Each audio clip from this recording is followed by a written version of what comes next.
Next chemical property is addition of water.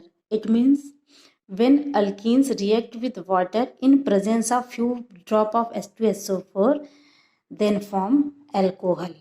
ठीक, यहाँ पे 2 मिथाइल प्रोपीन लिया गया है. ठीक है, ये 2 मिथाइल इस कार्बन पे है, एक यहाँ पे प्रोपीन है, 1 2 3 प्रोपीन है, दूसरे कार्बन पे मिथाइल ग्रुप लग गया है. इसका नाम हो गया 2 मिथाइल प्रोपीन. अब इसका वाटर के साथ रिएक्शन करवाना है कंसंट्रेट H2SO4 के प्रेजेंस में. तो सेम वही प्रोसीजर. अब यहाँ पे क्या होगा, बॉन्ड ब्रेक होगा. बॉन्ड ब्रेक हो सकता है या तो इधर आएगा या तो इधर आएगा. ठीक है, तो अगर इधर नेगेटिव चार्ज आता है और तो इधर पॉजिटिव चार्ज आएगा तो ये टर्सरी कार्बोकैटायन बन जाएगा. ठीक है, तो ज़्यादा स्टेबल है, इसलिए यहाँ पे जब ये पॉजिटिव आएगा तो H2O का जो OH माइनस है वो यहाँ पे अटैक करेगा.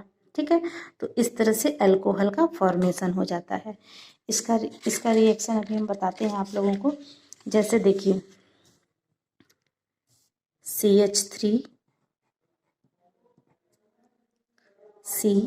C डबल बॉन्ड CH2 और उसके बाद मिथाइल ग्रुप लगा है. ठीक है, अब अगर यहाँ पे एक कंडीशन देखा जाता है कि हमको स्टेबल कार्बोकैटायन अगर मिल रहा है तो रिएक्टिविटी बढ़ जाती है.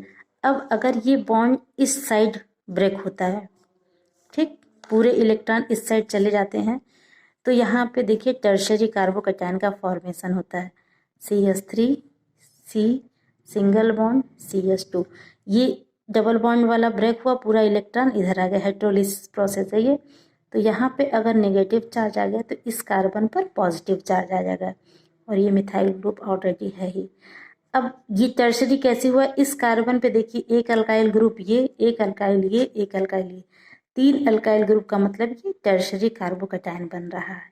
ठीक है, अब इसकी वाटर के साथ रिएक्शन करवानी है.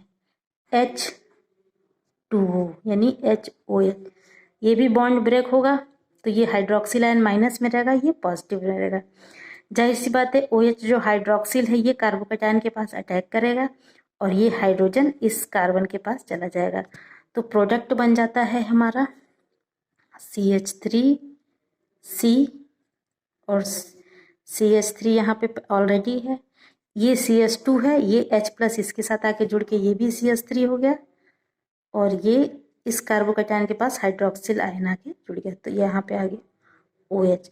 तो इस तरह से अल्कोहल का फॉर्मेशन होता है. इस अल्कोहल का नाम हो जाएगा 2 मिथाइल प्रोपेन 2-ऑल. ठीक है, तो इस तरह से addition of water to formation of alcohol.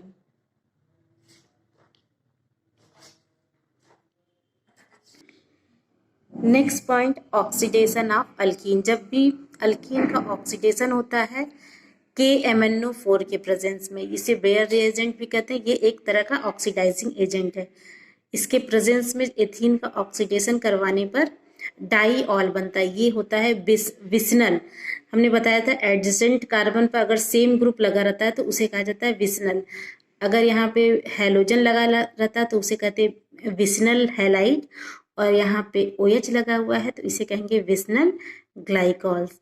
और आयुपैक में इसका नाम हो जाएगा एथेन 1,2 डाईऑल. ठीक है, नेक्स्ट है ओजोनोलिसिस. ओजोनोलिसिस का मतलब होता है कि एल्कीन का रिएक्शन ओजोन के साथ हो रहा है. जब भी एल्कीन की ओजोनोलिसिस करवाई जाती है तो सबसे पहले ओजोनाइट का फॉर्मेशन होता है, देन ओजोनाइट का क्लीवेज होता है in the presence of zinc and H2O और वो स्मॉलर मॉलिक्यूल में टूट जाता है. अब जैसे यहाँ पे अनसिमेट्रिकल अल्कीन है, इसका ओजोन के साथ रिएक्शन करवाएंगे तो वही बॉन्ड ब्रेक होगा, इधर आ जाएगा और यहाँ पे ओजोनाइट इस तरह से O आके जुड़ता है. फिर जिंक और H2O के प्रेजेंस में ये जो है स्मॉलर मॉलिक्यूल्स में टूट जाता है. इस ओजोनाइट का नाम है प्रोपीन ओजोनाइट. अब ये जो मैंने यहाँ पे ऐसे हाफ कर्व बनाया, इसका मतलब है कि एक प्रोडक्ट इधर वाला है और एक प्रोडक्ट इधर वाला है. ये थोड़ा सा याद करने का एक तरीका है. देखिए CH3CHO ये बना और इधर बना है HCHO. देखिए CH2O इसको कहा जाता है मेथिनल या फॉर्मल्डिहाइड। तो इस तरह से क्लीवेज होता है ओजोनाइड का। नेक्स्ट एग्जांपल ले लेते हैं, जैसे ये है, ये भी एक तरह का अल्कीन है, ठीक है। इसका पहले ओजोनाइड बनाएंगे तो 3 हाइड्रो ऑक्सीजन इस तरह से लग जाएगा, और क्लीवेज जब जिंक और H2O के प्रेजेंस में होगा तो एक एसीटोन मिलता है, दूसरा फॉर्मल्डिहाइड मिलता है। तो सेम वही प्रोसीजर है, ये हाफ कर्व ऐसे बना देंगे, ये वाला एक प्रोडक्ट बन रहा है, एक प्रोडक्ट ये वाला बन रहा है, ठीक है। तो इस तरह से अल्कीन का ओजोनोलिसिस होता है।